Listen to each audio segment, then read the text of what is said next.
Mit navn er Torben Mathisen. Jeg stiller op for Venstre til kommunalvalget. I dag befinder jeg mig på den nye indvidede gangbro på Stubbekøbing Havn.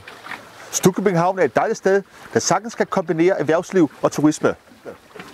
Der må godt være lidt støj og støv, og så må der godt lugte lidt af fisk. Det skal være indbydende for lystsejlerne at lægge til på havnen og opholde sig i byen. Og det samme for cykelturister, der også har mulighed for at overnatte i shelters. Der skal også være plads til autocamper mod betaling kan opholde sig på havnen. Den gamle stationsbygning bag mig kunne bruges som et medborgerhus.